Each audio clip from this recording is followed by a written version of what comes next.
Real Madrid halal. Hər bizi salamlayırıq dostlarım, dedirik ki, işləyiz qaydasındadır. Penny Blancas YouTube kanalında Halal Madrid verilişinin 7-ci buraxılışıdır, 7-ci podkastıdır və burada biz Real azarkeşləri öz sevdiyimiz komandamız haqqında fikirlərimizi bildiririk. Əlbəttə ki, peşəkar səviyyədə yox, normal azarkeş səviyyəsində. Onsuz da bizim sifətimizdən bilinir ki, biz peşəkar deyilik. Bugün Real'ın 2 oyununu müzakirə edəcəyik. İlk öncə Espanyolla və daha sonra isə Levante ilə maçlarını və ilk öncə mən özümü və kolleqalarımızı təqdim edeyim. Ona görə samba sözü samballıq sözündən gəlib, əmələ gəlib. Vinicius Junior son oyunda 1+1 edib. Bu isə deməkdir ki, fan klubumuzda Vinicius lobbisinin rəhbəri Lətif bizim baş beynimizi aparmağa davam eləyir. Bizim fan klubumuzun, Telegram kanalımızın üzvü, rəhbəri, admini, idarə heyətinin üzvü. Kasavçıqda qarşıda Lətif, eşq olsun. Hər birinizi salamlayıram, dəyərli madridistlər. Və yenə Fərman bilmir neynəsin, çünki komandanın acı dəyişmək lazımdır. Daha doğrusu komanda yox, oyunçunu. Artıq keçən buraxılışda bildik ki, komandanı dəyişməyəcək, çünki oldu madridistlərdandır. Amma oyunçunu dəyişmək vaxtı, çünki Alaba tez-tez artıq meydana girir. Personaj deyil də bildiyində. Yəni. Hamını salamlayıram, Alaba da kapitandır. Alaba kapitandır, amma Avstriyada ölüsü, Realda qələt eləyər kapitan olar. Ehtiyat oyunçular sxəməsində ola bilər. Olar, onda o işdə, Valyaxonun yeri boşdur. Oyuncumun xəttinə dəymək. Xahiş edirəm, duyub zıp deyiblər Alabaya görə. Azərbaycanda Alabaya görə deyilən ilk insan olmaq istəyirsənmi? Və mənim ən sevdiyim oyunçum yoxdur. Yoxdur hətta. Hətta yoxdur. Səviyyəsində. Hamısı mənə əzizdir, çünki mənim adım Əbdüləzizdir, Vinicius'dan başqa. Uşaqlar, ilk öncə başlayaq Real Madrid Espanyol maçından. Bizim fan klubumuz çox belə şan-şöhrətli şəkildə bu oyunu mənsiz izlədi. Allah sizin canınızı sağ eləsin. Düz deyirsiniz. Mən kiməm ki, siz mənə gözləyirsiniz. Özünüz baxın, keyf elin, kayf elin, məni çağırın. Boşum. 2-0 Real qələbə qazandı.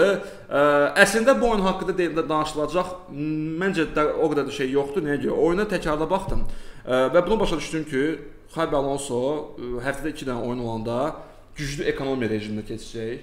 Lazım olanda o deyir həmişə oyundan sonra ki, bəs narahat olmasın futbolçular, oyun çoxdur, hamımızı buraxacaq meydana. Düzdür, oyunçular səbirsizlik edir bəziləri, bu normal bir hadisədir, çünki hər kəs oynamaq istəyir. Amma heyətdə 25 dəfə futbolçu var və yüngülvari rotasiya elədi və plus komanda sübut elədi ki, qabağında avtobus olanda orta və uzaq məsafədən vurulan zərbələrlə biz yenə də nəticə qazana bilirik. Hal olsun. Uşaqlar, fikirləriniz nədir Real İspaniya maçından? Lətif müəllim. İlk öncə demək istəyirəm ki, Abdul, sənin timsalında oyuna baxa bilməyən digər azarkeşlərə də demək istəyirəm ki, çox şey itirməmisiniz.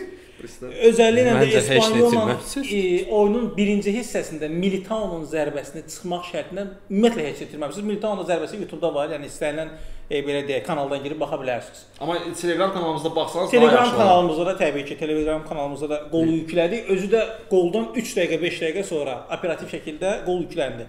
Qardaşlar işləyir. Yəni çox şey itirməmisiniz həmin oyuna baxmamaqla. Hətta mən deyərdim ki, birinci hissə, ikinci hissədə də elə güclü. Ümumiyyətlə oyuna baxmayan azarkeş, yəni 1.90 dəqiqəsini qazanıb hətta mən deyərdim. Oyun ümumiyyətlə bərbad keçdi. Sezonun mənə görə ən pis birinci hissəsini oynadı Real. Qola qədər, Militao'nun qoluna qədər demək olar ki, biz hətta Telegram kanalımızda oyunu şərh eləyirdik də. Oyunu şərh eləmək üçün Əfqanla mən nəsə tapa bilmirdim ki, oyun haqqında yazdım ki, yəni nəsə oldu da, 5 dəqiqə, 10 dəqiqə. Yaz ki, Alonso su içdi. 10-cu dəqiqənin tamamı hesab hələ 0-0-dır. Misal üçün da Real nəsə eləmək istəyir. İstəyir, amma sadəcə niyyət olaraq qalır transferdə olduğu kimi. Niyyət olaraq qalır. Interested FC. Bəli. Yəni, birinci hissə ümumiyyətlə Militao'nun zərbəsini çıxmaq şərtlə və Vinicius'un axırıncı dəqiqələrdə 45 artı, səhv eləmirəmsə 45 əlavə ikinci dəqiqə idi.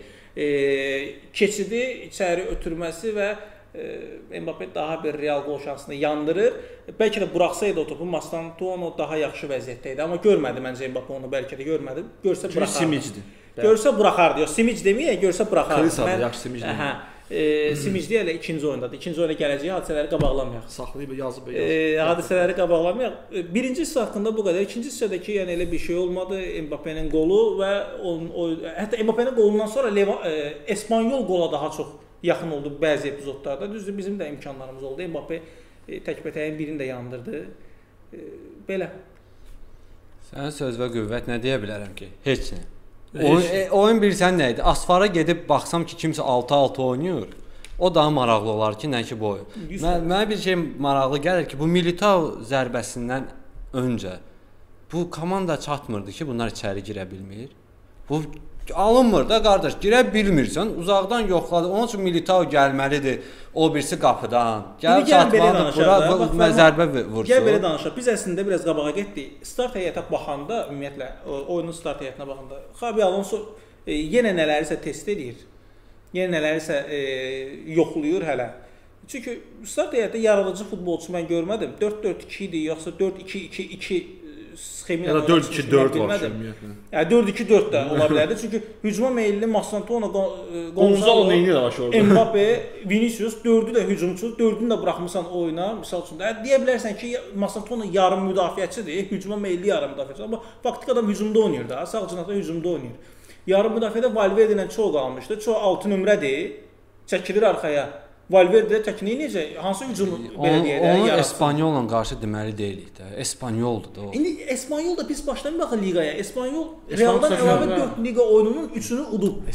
Hara vurasın Espanyoldur. Yox, Espanyol lost deyil, 3-cü yerdə idi oynadı. O səfərində 2-2 oynayıb, ondan əlavə Atletico 11-ci turda udub. Dünən də Valensiyanı 2-2 oynayıb. 2-2 oynadı Valensiya 90 axırı 95. Axırda buraxdı o. Hə. Yox, 2-2-ni vurdu. Bir şey soruşum sizə. Espanyol Realı udmağı belə götürək də, hansısa vacib oyunda da, o demək istəyirəm ki, Real çempion olmaq iyi vaxtında mənim yadımda deyil, udub. Son 15 ildə udub. Belə udub, hə, Bernabeu da udub. Bernabeu son 15 ildə İspanyol. Mən bilən ümumiyyətcə bir 20 neçə il bundan əvvəl son 15 oyunda ancaq məğlub olur. 21-ci əsrdə isə Bernabeu bir dənə heç var. İndi belə bir məsələ də var ki, Espanyolla oyunu Real udmalı idi. Mütləq fakt. Militao vurdu. Bərbad oynadı bilsən də Realın Espanyolu belə sən o formada udmamalısan. Ekonom rejimdə oynadı bəlkə. Ekonom rejimdə oynadı. Real istədiyini niyə də yox?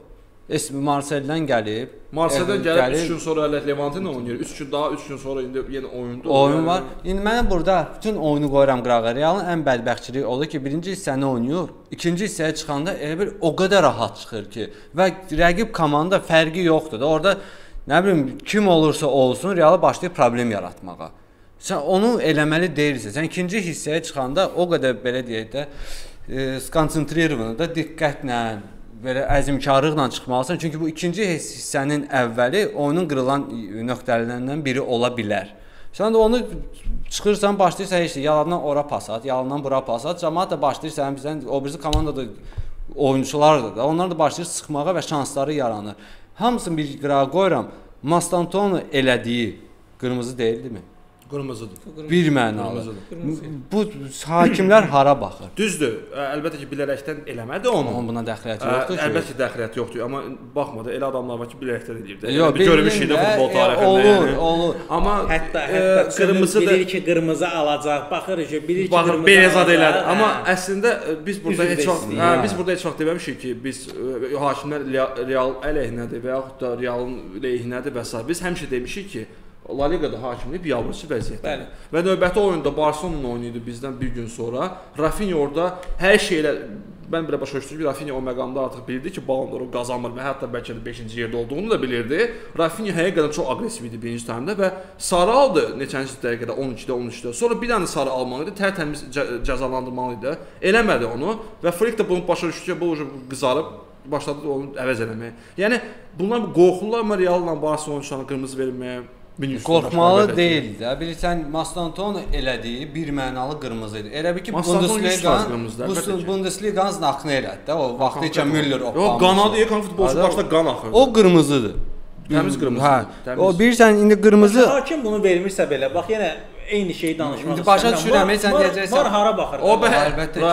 Counter strike, diu, megamina. Bax, hər dəfə eyni söhbəti. Keçən dəfə də dedik ki, biz futboldan çox hakimliyi danışırıq. Amma halbuki ümumiyyətlə hakimlər haqqında danışmaq istəmirik. Çünki bizim mövzumuz yetəri qədər çoxdur. Bu həftə hətta 2 dənə oyunumuz var və üstündə Ballon d'Or mərasimi oldu. Ondan da biraz danışmaq fikrimiz var. Amma yenə hakimi hardasa fırlanıb gəlirik bizim mövzumuz. Bizim lehimizə, əleyhimizə fərqi yoxdur. Biz sadəcə istəmirik ki, bu səviyyədə bərbad idarəçilik olsun La Ligada. Çünki ikinci liqadır bu dəqiqə. Avropanın ən səviyyəli ikinci liqası sayılır. Mən 3-ə də. O da Realla Barcelona. O da Realla Barcelona. Mən də 3-ə də ataram.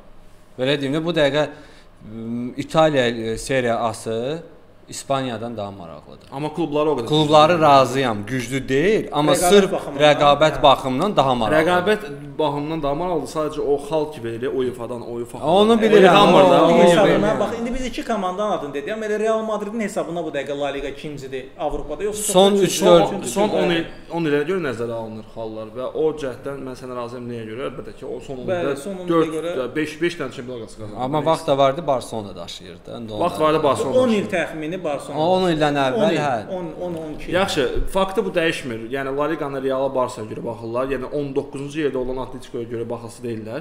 Fakt. Amma digər məqam daha maraqlı bir fakt. Militao oyun günü səhərisi öz birbaşa hamilə həyat yoldaşına, o şey var, Victoria, sənin hamilə həyat yoldaşı. O şimdi səhər ona yazıb ki, bu gün sənin xətrinə qol vuracaq. Nətər bunu bildi, nətər bunu nəsə hiss elədi, vurdu da. Hakimi alıblar da bura. Düzdür, Militao mujik deyil, amma burada kişiskoy hərəkət edir. Amma uşaqlardan biri yazıb, əslində düz də yazıb, bəlkə də hər oyundan əvvəl yəqin onu yazır. İndi bu dəfə tutuzdurub ondan götürüb paylaşır. Gəstə tutuzdurmalı idi. O Ronaldo vardı, Atletico Madriddən oyundan sonra Juventusda oyun demişdi, mən çıxıb 3 dənə qol vuracağam. Hə, Atletico o dost Evraya yazmışdı. Hə, indi fərq orasında ki, bəlkə bu özün hardasa Ronaldo hiss eləyib. Hardasa da indi mən bu gün qol vuracağam. Amma haqqına halal olsun həqiqətən və Militao yaxşı başlayıb bu ilə. Militao yaxşı başlayıb. Mən bəyənirəm, amma Militao'nun qırılacağı nöqtə vardı, hamımız bunu başa düşürük. Qırılacağı nöqtə var. O bu yandı bu. Fırlatdı Militao. Mən nə məna, yox, o mənada demədim yaxşı başlayıb. Sadəcə yox, məhsuldarlıq baxımından pis başlamır əslində. Hə, şeyə də vurmuşduq bu arada. Tirola. Amma bir şey yenə də o var ki, yada sağlıq da Orbit FC salamlayırıq səni. Azkeşlər bizi izləyirsən. Militao'dakı bilsən yenə fərman zonasında Avstriya, Belçika, çox da Avstriya, Belçika tam fərqli yerlərdə yerləşir. Avstriya, Belçika, Danimarka. O tarix Coğrafiya sən biraz öyrən. Mən coğrafiya görə demirəm. 8-ci yerdən 12-ci yerə qədər liqalar var. Avstriya, o Türkiyə xaric. Bütün bu Avstriyadır, Belçikadır, nə bilim Hollandiya çempionatı. Qardaşım idarə edir yəni. Lobbisi olunur yəni. Hə. Amma ki Militao'nun bir xəssiyyəti var ki, bir də görsən qağım qol vurur. Bir də görsən ki, sən demişsən də Aubameyangla elə səhv buraxır ki də. Mətər qalsın. Adam oturub Bakıya qardaşsan o gün qan eləyən oyunçu deyildi. Nə oldu səndə bir gün içində də elə. Məhsuldarlıq baxımından dedim ki, yəni pis başlamayıb. Halal olsun. Ümumiyyətlə pis başlayan biz də pis başlamalıyıq. Bizə halal olsun ki, biz belə konçini oyunu az 15-20 dəqiqə danışa bildik həqiqətən. Yox, bir də ki, əslində elə o Militao'nun zərbəsi, indi mövzunu dəyişəcəksən, bilirəm, digər oyuna keçib. Çünki digər oyundan da danışmaq lazımdır. Amma əslində Militao'nun zərbəsi lazımdır. Çünki bu tipli oyunlarda sən vurğuladığın kimi Abdul uzaq məsafədən zərbələri yoxlamalısan. Çünki sən əgər komandanı yara bilmirsənsə, ya biz İspanyolun müdafiəsini yara bilmirik. Gör nədən danış. Sən müdafiəni yara bilmirsənsə, 20 nəfər yürüyüşü var.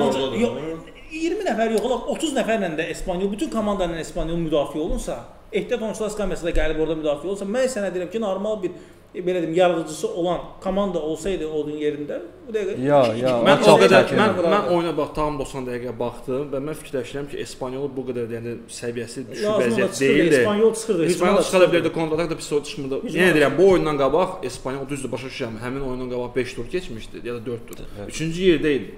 Yəni fakt və ondan sonra da xal qazandı. Pis başlamamışdı. Əla komandadır. Hələ də pis getmir. 10-cu, 12-ci yerdə bəlkə bəxtiyarlısı 8-ə yaxın bir yerdə olacaq əminəm. Özə Sociedaddan səfərdə bir xal aldı.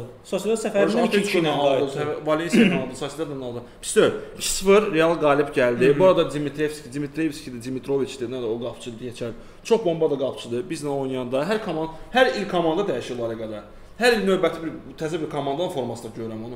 Nə vaxtsa bu Real Barsaya çatmalıdır. Yəni orada da oynayacaq 100%. Ən azı 3-cü qapıçı kimi. Adam həmişə bizdən oyunlarda prime açır. Həmişə bu fonun Neuer'in, nə bilim, Casillas'ın bir qarışığı olur. Bu dəfə nəsə Mbappé'dən dedi ki, bax bu bölüm mövsüm keçirir. Gəl ona şey eləyək. 3-cü qapıçı olmaq ümumiyyətlə möhtəşəm bir şeydir də, möhtəşəm bir şeydir. Komandanın 3-cü qapıçısı olmaq. Komandanın 3-cü qapıçısı. Nə liqada oynayırsan, nə kubokda oynayırsan, adı da yazılır iştirak ərizəsində. Amma La Liqada utsan sən medal vermirlər. Komandanın 3-cü qapıçısı bilsən nədir? O bir dənə stand-upper var, xarici çıxıb deyir ki, Formula 1-ə baxdım, deyir pit stopda bir qaqaş postu demokrat işini baxır da. 3 saniyə baş verir pit stop təkəri dəyişməz. Qaqaş postu gəlir maşının qabağına Formula 1-in qaldırır onu, dəyişdi, təkəri çıxdı getdi. Deyir 24 dənədir yarışı olur ilərisində. Ortalama 3 dəqiqə işi var. İlərdə 3 dəqiqə işi var. Və 3-cü qapıçı olmaq onun kimi bir şeydir. Amma sən indi bir şey də var ki, 3-cü qapıçı olub liqanı utsan, Sənə medal vermirlər də, oynamalısan hər bir halda. Yox, salsalar əgər iştirak ərizəsində Yox, bir dənə oyna məncə. Ona görə də Zidane 5 Zidane'ın dənə oyun olmalıdır. medalı yoxdur. Zidane. Gəlin uzatmayaq bu möhtəşəm oyunu. Növbəti möhtəşəm oyuna keçək. ريال مدريد حلال. Uşaqlar, növbəti oyun Levante Real Madrid, midweek deyirlər buna, yəni həftə içi oyunu idi. Levante haqqında nə bilirdik? Mən əsas bildiyim odur ki, Levante əla əks-hücum eləyən komandadır. Mən açığı çox şey gözləyirdim bu komandadan. Plus bu əks-hücumun hesabına Barcelona 2-0 hesabı ilə qalib gəlirdilər birinci taymdan sonra. Düzdür, Barcelona ondan sonra comeback elədi, amma Barcelona 2-0 udmaq da hansısa məqamda 45 dəqiqə ərzində bu böyük bir işdir. Özü də 45 dəqiqə sonra saxlaya bilirsən. Bəyəndim Levantanı, həqiqətən çox bəyənirəm. Prosta məncə Marseldən sonra Xabi Alonso nəsə beyni çöndü, əks-hücum edən komandalara qarşı ki, nə yalan deyim, Levante qolları falan danışacağıq, amma əks-hücumları tutmaq hətta Levantenin baş məşqçisi belə dedi ki, əks-hücuma çıxa bilmirdik. Adamlar bizi tez qarşılayırdılar və tez alırdılar. Və mənim ən çox kayf elədiyim məqam qardaş pressing əladır da. Başa düşürəm Levante-dir, başa düşürəm orta səviyyə klubdur. Amma Allah biz pressing deyilən biz görmürdük də. Ümumiyyətlə Levante Espanyol nə qədər liqaya yaxşı başlayıbsa, Levante də bir o qədər liqaya bərbad başlayıb. Çünki açıq futbol oynayır. Levante'nin Girona'dan başqa bu il Girona'dan 4-0 uddu səfərdə. O da ki Girona 2 dənə qırmızı aldı. Girona udmayan qalıb ki, Girona getdi 20-ci yerə. 2 qırmızıdan sonra 4-0 apardı. Bir dənə heç hissəsi var. Qalan oyunların hamısı məğlub oldu. Qardaşım, Levante Real'la Barcelona. Axırıncı yerlərdə gedir. Yox, dediyim nədir? Sözüm nədir? Axırıncı yerlərdə gedir. Biz Levante'yə qarşı da ilk 20 dəqiqədə heç nə eləmədik. Aynen bu dirək. Qardaşım, 90 dəqiqə istəyirsən. Ümumiyyətlə 20-25 dəqiqə ərzində oyunun ilk 20-25 dəqiqəsi ki var. Biz adətən podkastlarda fikirləşirik ki, birinci 5-10 dəqiqə birdən zəif gedər. Yəni tempi tutmarıq da, ondan sonra yaxşı gedər. Bizim komanda isə ilk 20 dəqiqəni o səviyyədə oynayır ki, mən belə fikirləşirəm ki, oyunun ilk 15-20 dəqiqəsini normal hücumlarla başlayan komanda ilə ilk 20 dəqiqədə 2 dənəsini vuracaq bizim komandaya. Ondan sonra bizimkilər ayılacaq ki, oyun başlayıb. Amma bizə xas olan bir şeydir. Biz əvvəllər prime dövrlərimizdə də ilk mövsümün ilk hissəsini yola verirdik, ikinci hissəsində gedib Çempionlar Liqası qazanırdıq. Sonradan oyanmaq bizdə idi, yəni. Yenə bax Vinicius'un qoluna qədər həmin epizoda qədər təzyiq göstərdilər. Təzyiq elə həmin epizodda oldu da. Əsas təzyiq ona qabaq da cumhur göstərdilər. Qol epizodundan gedir. Sənin də zərbəndən gedir. Qol epizodundan. Yəni Mastantonun Plankaya vurdu. Mastanton Plankaya boş qapıya vura bilmədi. 20-ci dəqiqədə oldu da. O qoldan əvvəl. Qoldan əvvəl 22-ci dəqiqədə qol oldu. Ondan da ola bilər, razıyam. İlk dəqiqədə belə də 20 dəqiqədən sonra başladıq biz. Mən sənin o fikrinlə razı deyirəm. Niyə görə? Çünki komanda başlayan kimi hücuma gedə bilməz. Niyə?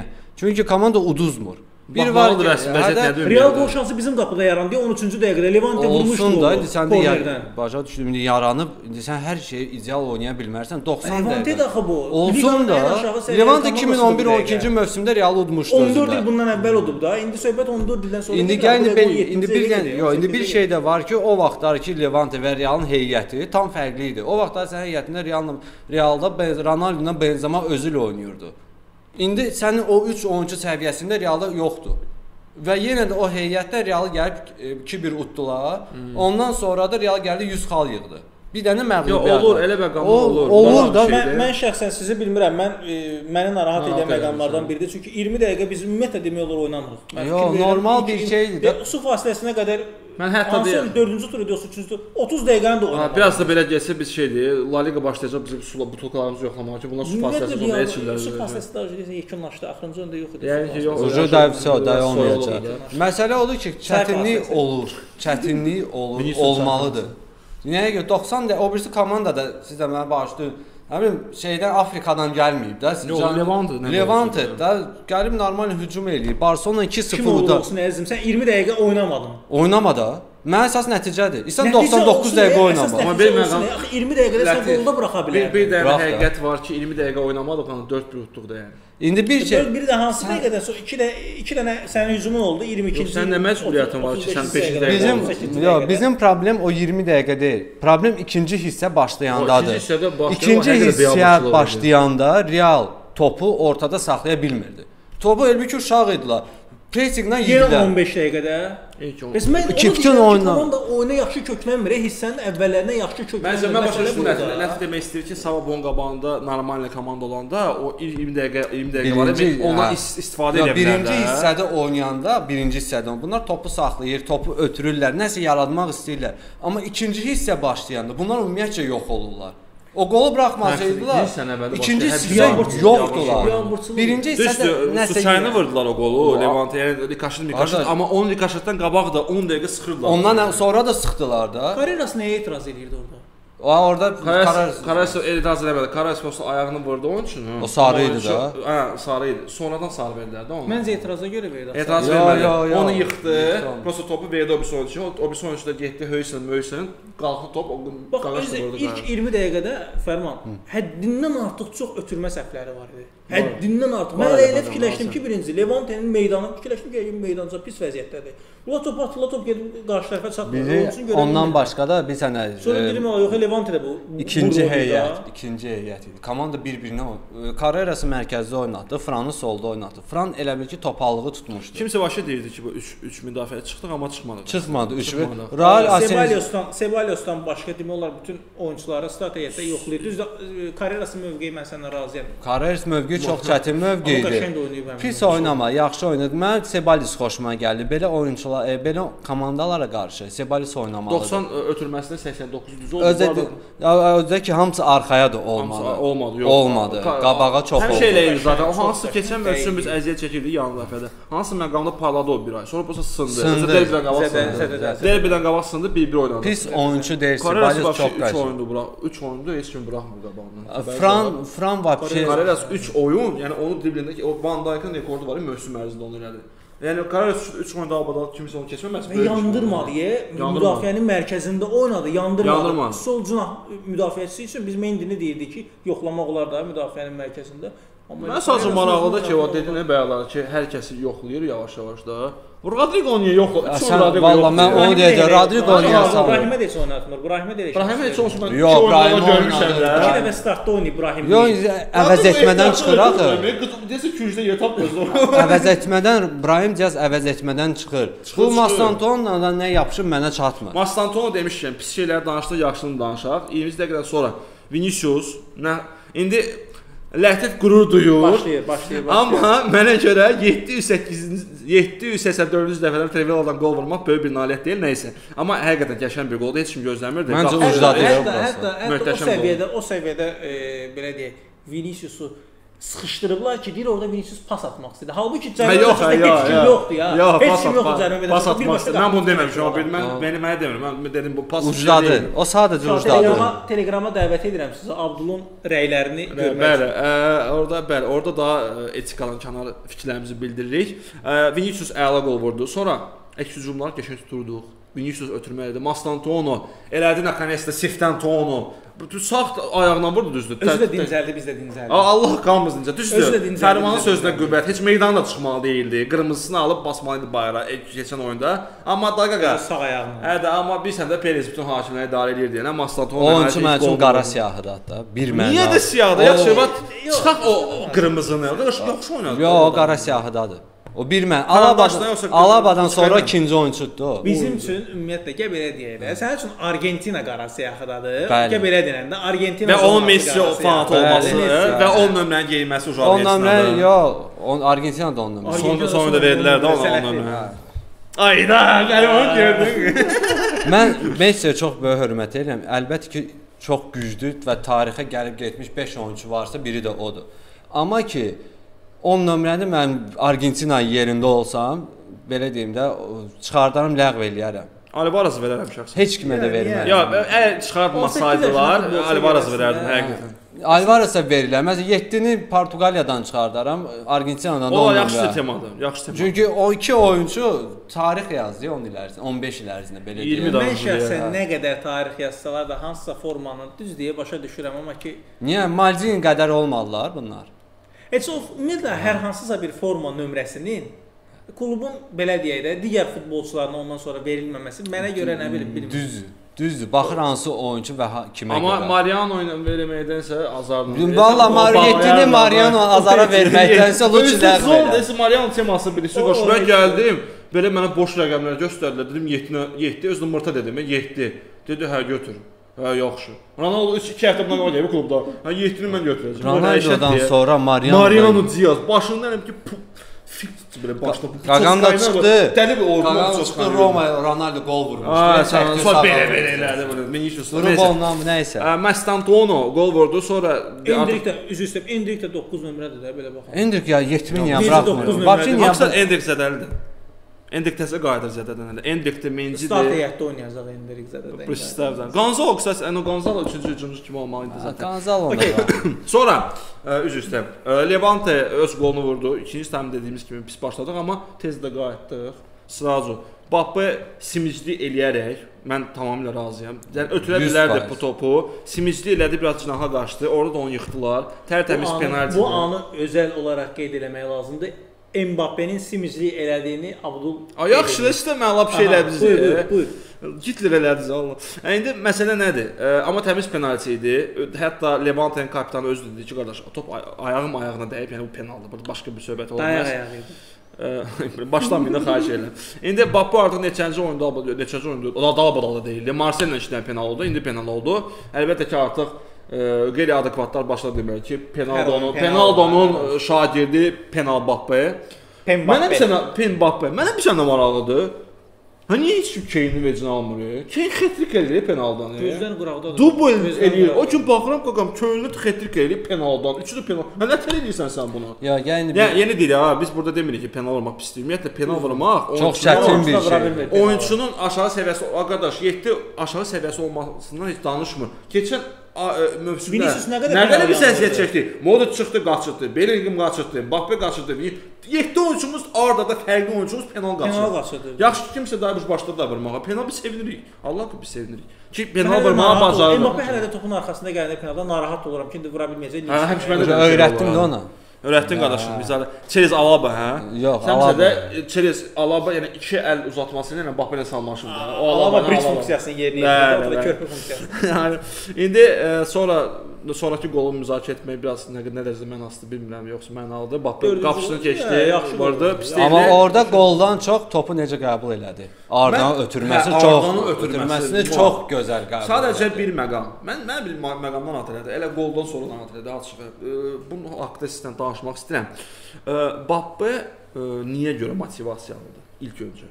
Bunu hamımız başa düşürük, sadəcə bu faktı konstatasiya etməliyik, dəfə o nöqtəni qoymalıyıq. Adamın 26 yaşı var və 5 il bundan qabaq biz deyirdik ki, Ronaldo Messi'dən sonra, Erling Haaland o vaxt yox idi də. Ronaldo Messi'dən sonra Mbappe qaqa budur. Bu növbəti pokoleniyanın ulduzu, hər şeyi budur. 26 yaşı var və biz indi fikirləşirik ki, 7-ci heç olmasa bir dənə Ballon d'Or alacaq, yoxsa yox. Ballon d'Or göstərici deyil. Alacaq. Amma alacaqmı?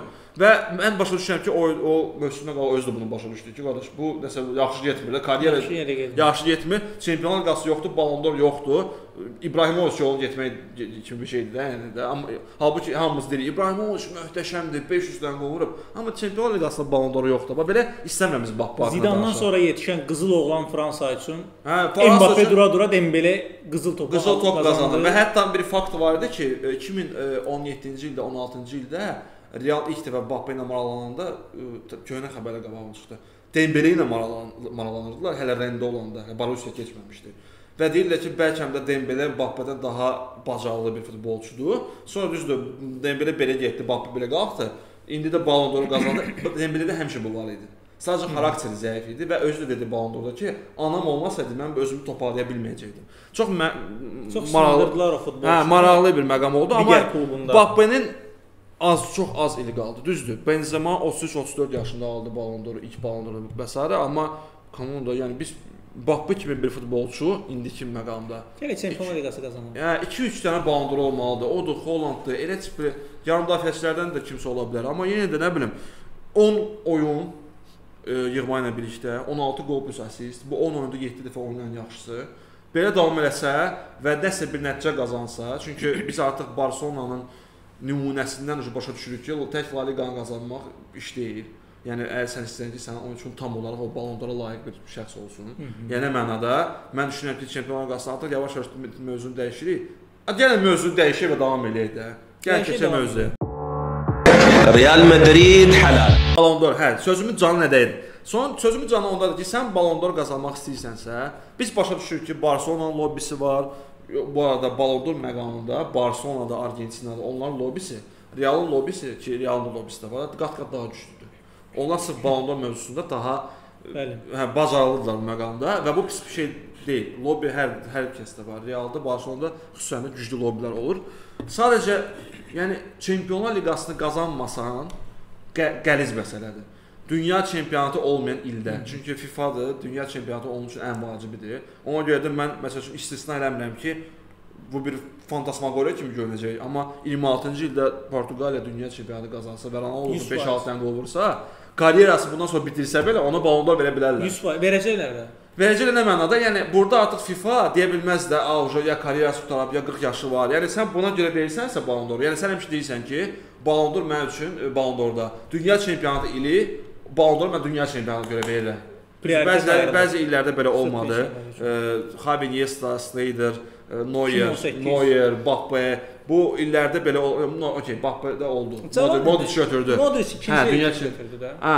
Amma yenə də maraqlıdır və elə Ballon d'Or demişkən oyunçularımızı orada müzakirə edək. Nəysə, sözüm canlıdır ki, Ballon d'Or Mbappédən mən gözləyirəm, istəyirəm, açıq olsun. Əlbəttə hamımız istəyirik. Deməli məqam nədir? Jude Bellingham 23-cü yeri tutdu. Kimsə deyir ki, layiq deyildi. Biz indi bütün o siyahını danışmaq istəmirik, müzakirə etmək mənası yoxdur. Amma öz futbolçularımızı müzakirə edə bilərik qısaca. Jude Bellingham 23-cü, 3-cü yerdən sonra keçən il indi 23-cü oldu.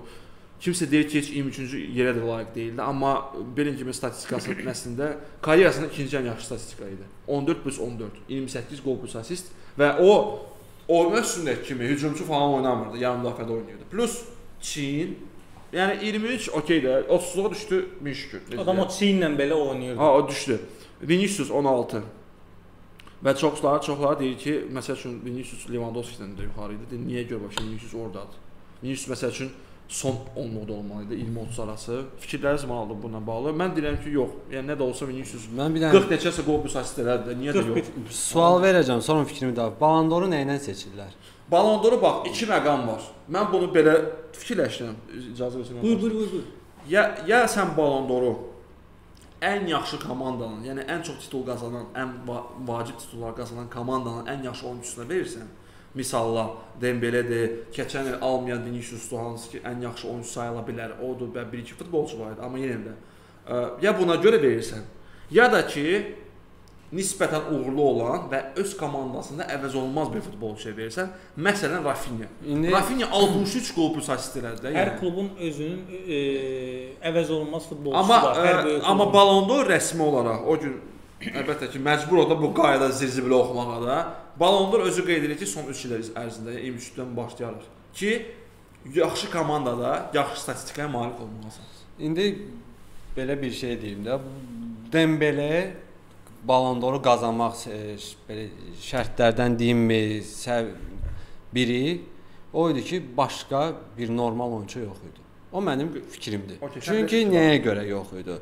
Biz Ballon d'Ora baxanda həmişə Ronaldo, Messi, nə bilim, Kaka, Owen, Ronaldinho, Owen'la mən razı olmamışam heç vaxt. Raul olmalı. Kimin belə deyək də 5-dənmi götürək ki, mən baxıram da belə Ballon d'Or, o vaxtlar nə Ballon d'Or var idi? Televizorda qəzet idi, açırdın, oxuyurdun, yaxud da Şevçenko şəkil pəncərənin qabağında. Hələm də indiyəcən qalır. Sənin də yadındadır. Heç kim o prosta o şəkli bilir. Belə məsələ var ki, mənim üçün Ballon d'Or 2018-dən sonra öldü. Mən ona baxmıram çünki Modricə verilməyə belə düzgün deyildi. Mən onu sənin faktları da gətirəcəm. Biz indi nəyə görə? Keçən il deyirdilər ki, komanda ilə nailiyyətlər əsas oyunçu olmalısan, nə və verildi Rodri'yə. Amma əslində keçən il mən Vinicius'a o qədər xoşum gəlmir, amma keçən il Vinicius daha layiq idi. həm individual daha yaxşı idi və ondan əlavə olaraq onun komandası daha yaxşı idi. Rodri deyilir Avropa çempionu oldu. Oldu, razıyam. O məntiqə yanaşsa Carvajala verilməli idi. Çünki Carvajal hamısını burada da utdu, getdi Avropa çempionu. Özü kapitan kimi. Kapitan ondan Çempionlar finalda qol vurdu. İkinci kapitan idi. Ondan da başqa. Rodri finalda ümumiyyətcə oynamadı. Finalda oynamadı. Premier Ligada ilin oyunçusu olmadı. Heç nə olmadı. Oldu. İndi bu 4 ayda. bu il deyilir ki, individualla verilir. Okay, individualla verilirsə, onda Rafinha niyə verilmir? Yəni o fakt, individual ən yaxşısı. Qardaşlar, bu insan Ronaldo'nun gol plus assistini Çempionlar Liqasında təkrarladı. 22 dənə. İndividual olaraq oyun daha çox keçirdi Dembeleyə baxaraq, amma gol və assistləri ondan çox oldu. Ortalama 20 gol assist bir fərq elədi də. 43-45 Dembeledə idi. Yamal niyə ikinci oldu? Mən hələm də başa düşə bilmirəm. Bu oyuncu heç nə eləmədi. Heç nə, ümumiyyətcə də yaxın da durmadı. Oyuncu keçir, PR-ı güclüdür. Yox, heç nə eləmədi demək biraz səhvdir. Fərman. Nəsə elədi, amma Ballon d'Or'un top 5-də. Mən top 2-likdən söhbət edirəm. Top 2 üçün heç nə eləmədi bu oyuncu. Rafinha burada özün cırdıb, komandanı daşıdı. Inter'la oyunda baxırdım da oyuna. Rafinha özünü öldürür, müdafiəyə qayıdır. Yamal orada istirahət edir. Durub qabaqda. Qardaş, sən elə oyunçu deyirsən. Ondan başqa 23-cü il deyirsən. 23-də Messiyə verildi. Niyə? Niyə? 3 ildir Abdullah ki, son 3 ildə Ballon d'Or yaxşı komandada, yaxşı statistika, düzdür. 2022-ci ildə, 2022-23-də də dünya çempionatı qazananda hansı komandada idi Messi? PSG-də idi də. Neynədir ki? Inter Miami. 8-də Inter Miami 2022-də yox. PSG-də də qazandı. PSG adı ilə də qazandı. Ondan sonraki il Inter Miami adı. Yox, birində şey qazandı, FIFA-nı qazandı. Yoxsa 2 dənə Ballon d'Or qazandı. Ay, düz deyirsən. Birinci Copa Amerikanı utdu, qazandı, Lewandowski əlindən aldı da. Yox, 21 idi. Ondan sonra dünya çempionatı Benzema qazandı və sonradan o yenidən qazandı. Yox, söhbət Inter Miami-də PSG-də oynaması deyil. Söhbət ondan ibarət. Sən dediyin FIFA idi. Hardakı onlar dünya çempionu olmuşdu. Messi hələ PSG-də idi. Mənim yanımdadır. Onlar alqışlayırlar onu PSG-də ki, gəldi. Bəzi oyunçular alqışlamadı ki, fransızlar, Kim Pembe-də alqışlamadı məsələn. Amma 8-də 1-də uduzmuşdu Bavariyaya. Liqada da Fransa liqası, yəni cib turniridir də. Udmalı idi onda. İndi cibindəydi. Ola bilər aramızda indi bizi izləyənlər arasında Messi, Ronaldo falan deyəcəksiniz ki, bunlar real azarkeşidir deyə Messinin adını çəkirlər. Bu bizim Messi ilə və yaxud da digər futbolçularla bir problemimiz yoxdur. Rəqib futbolçularla bir problemimiz yoxdur. Söhbət Ballon d'Or'dan gedir və Ballon d'Or'un hansı belə deyək də kriteriyaları nəzərə alaraq verilməsindən gedir. Bəzi futbolçulara bəzi məqamlarda belə deyək də üzgörənlik olunduğunu yəqin ki, siz də etiraf eləyərsiniz də. Azarkeş gözü ilə baxsalar etiraf eləyərlər. Əgər biz hype-ı yığışdırsaq, mən sevirəm bir sənə deməyi. Məsələn, məndən soruşdular Ballon d'Or səncə kim qazandı? Qazanmalı idi. Mən hype-ı yığışdırmaq istəyirəm oradan. Hype var, o hype, media kütləsi, lobbilər falan. Onları yığışdırsaq, bu il Ballon d'Or üzrə 2 oyunçudan mübarizə aparmalıdır və salam. Bu Dembele'dir və Rafinha. Qətiyyən, heç bir digər oyunçu onlara heç yaxında durmadı. Bu özünə görə bir şərtlərə görə, bunun da özünə görə şərtlərinə görə ayrı bir performans göstərdilər. Ayrı səviyyədə yox. Dembele də qazanmalı idi. Fərqi bir sözlə. Mən Rafinha qazansaydı məsələn mən haqq verərdim. Sənə bir söz deyim də, bax, söhbət üz üstə Fərman, sözünü kəsirəm. Bax, mən bizim Telegram qrupumuza da bildirdim. Söhbət İspaniyada nəyi qazanmağından getmir. Söhbət sənin qlobalda nə elədiyindən gedir. Yaxşı, bəs sən bir sual ver. Rafinha UEFA-nın nəzdində olan turnirlərdə o aradakı hype-ı başa düşürəm, bombardır oldu. O fərqi hype yaradır da. Sənə sadə bir misal verim. Yamal La Liqanı qazandı. Çempionlar Liqasının yarı finalına çatdı. 2-ci yerdədir. Mənə görə pis də oynamadı. Sən deyirsən, pis də oynamadı. Amma ikinci yeri deyil. Amma məqam Olise Barcelona Bavariyadakı golda ayrıca, assistdə ayrıca və ümumilikdə ayrıca Yamaldan daha yaxşı statistika göstərdi. Və nə var, düzdür, Bundesliga çempionu oldu, o da Yamal kimi öz ölkəsində çempion oldu. Amma 4-də 1-də uduzdu.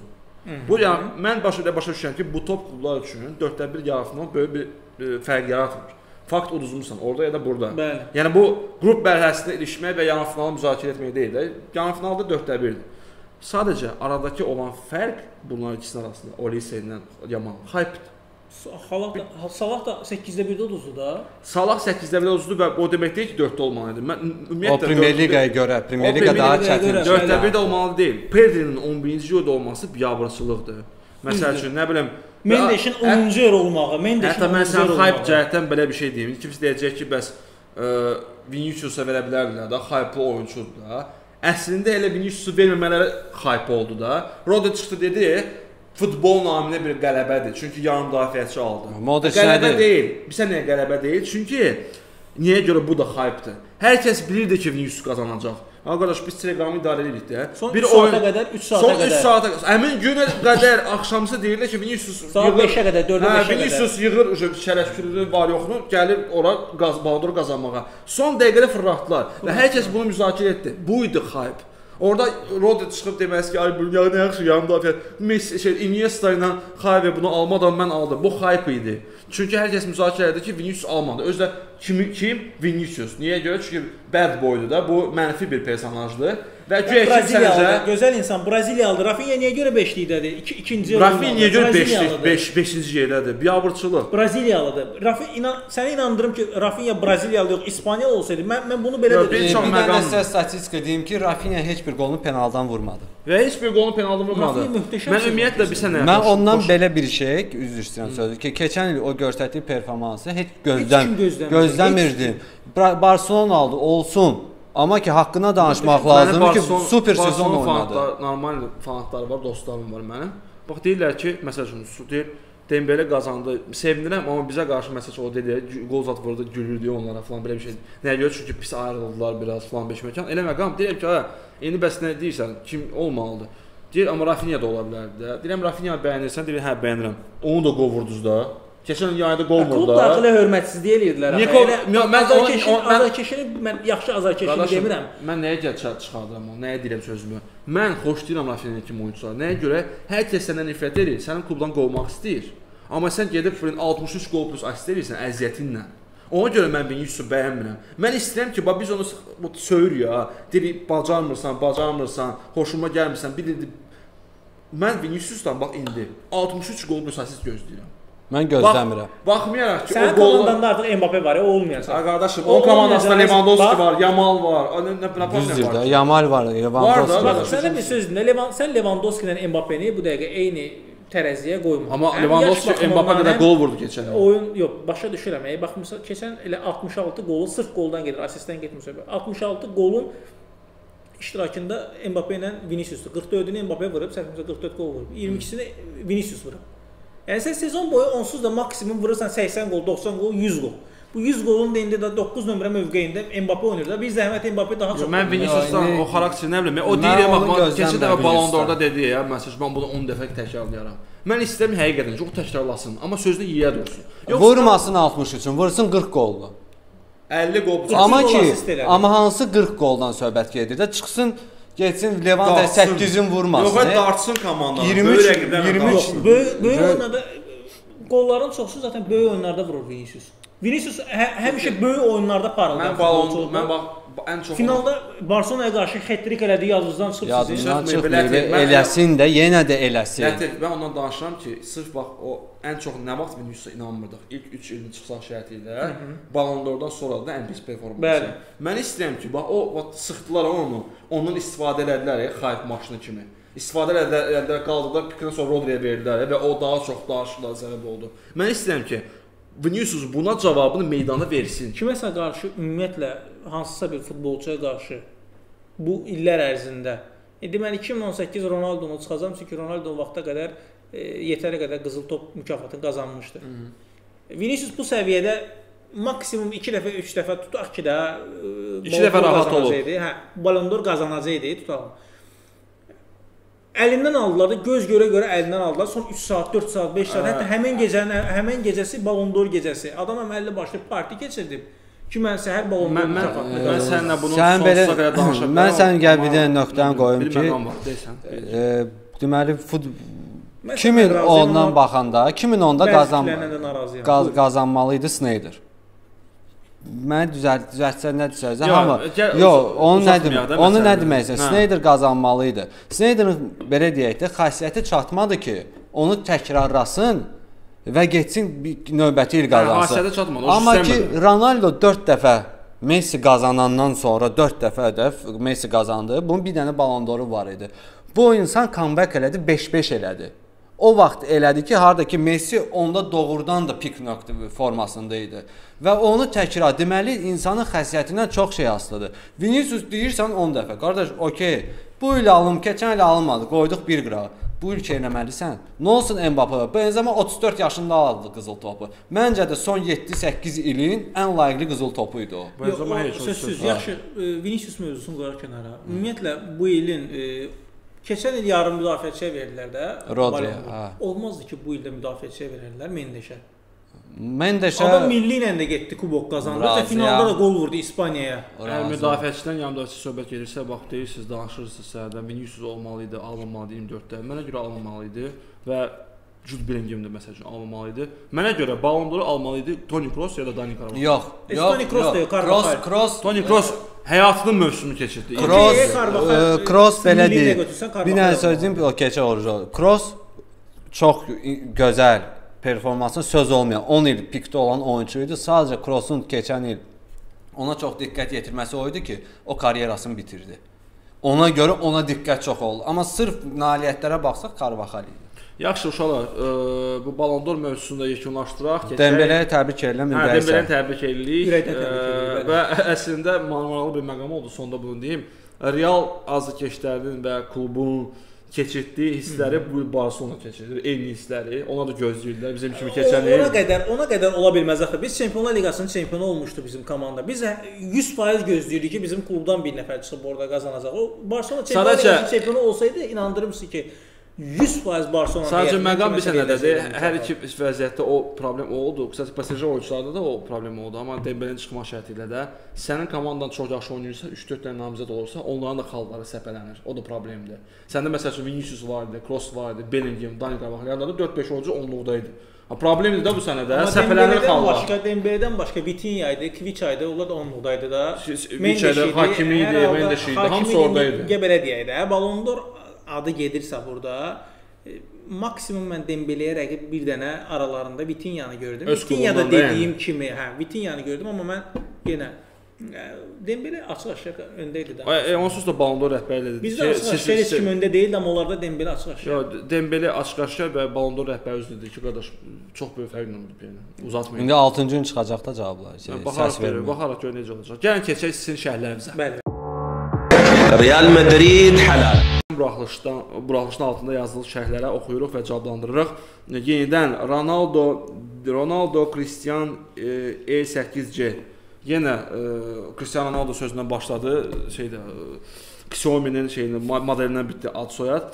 Cavab verdiyiniz üçün təşəkkürlər. Mənim səhvimdir, yanlış anlamışam, üzülü sayın.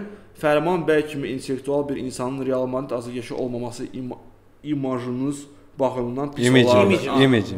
Pis olardı. Yenə mükəmməl buraxılış idi. Oğullarınız davamını gözləyirəm səbirsizliklə. Fərman bəy, siz birbaşa. Bir közü təşəkkürlər. Çox sağ olun. Diqqətinizə görə. Belə deyək də, tək mən deyiləm də, uşaqlar hamısı əziyyət çəkir, ona görə də təşəkkür edirəm. Gözlür Ronaldo kimi cavab verdi. Mən də deyim, uşaqlar komanda da var da. Əlbəttə ki, komanda şəklində. Mən Vinicius deyiləm də, tək başına qaçım. Keçən növbəti suala.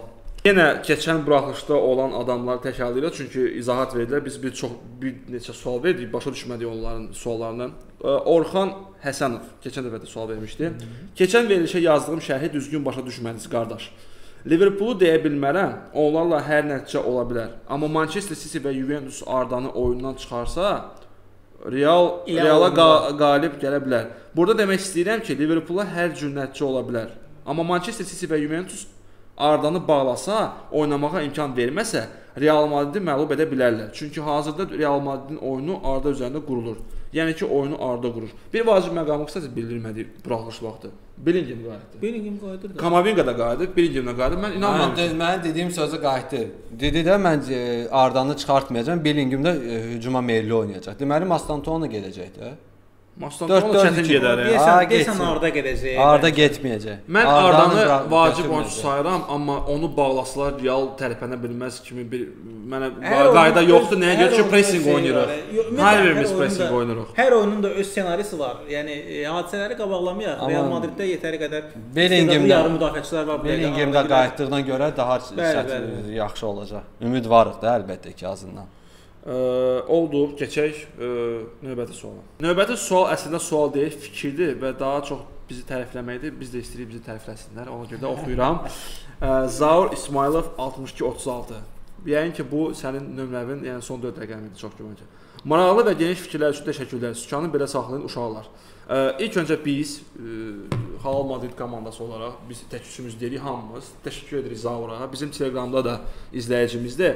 Keçən dəfə təəssüf olsun ki, Zaurun şərhini oxuya bilmədik. Çünki maşallah yorulmadı. Belə bir şey yazdı. Mən burada oxusaydım ayrıca bir buraxılışda Zaurun suallarından ibarət bir buraxılış yazmaq istəyərdim. Lazımdır. Əziyyətinə görə də Əziyyətinə görə təşəkkürlər Zaur. Vaxtardığına görə təşəkkür Həmişə də biz edirəm. link paylaşanda Telegramda yazırsan ki, qardaşım vaxtı olan kimi baxacağam. Həqiqətən çox məsuliyyətli yanaşır o cəhətdən və həqiqətən buraxmaq istəmir də bizim buraxılışlara. Hamısına baxmaq istəyir. Zaur, sənin kimi bizim nə bilim, bax sırf sənin kimi yanaşan, nə bilim 500 dənə bir izləyicimiz olsa, yəni partladaraq da biz də buralarda ya Allah. Yəni ona görə də bizdikdir. Zaur, çox sağ ol bir də şərhinə görə. Və bu təşəkkürnamə ilə biz buraxılışı bitirək, 7-ci buraxılışı. Uşaqlar siz öz şərhlərinizi yazın. Mütləq ki, gələn dəfə sizin şərhinizi oxuyaq. Bizim digər sosial şəbəkələrimiz də linkləri aşağıdadır. Mütləq daxil olun, abunə olun və fikirlərinizi yazın. Necə ola bilərdi, kim olacaq, necə olacaq? Gəlin oyun Atletico'dur. Atletico'dan derbini müzakirə edəcəyik. İsti-isti. Ondan bir buraxış sonra isə gedirik hamımız Qazaxstana. Nə mənada? Belə komanda gedir, biz də baxacaq necə gedirlər. Bizə biraz yaxınlaşır komanda. Biz də biraz Mən də yaxınlaşırıq. yollayacağam ora. Öpürəm sizləri uşaqlar. Hala Madrid. Hala Madrid.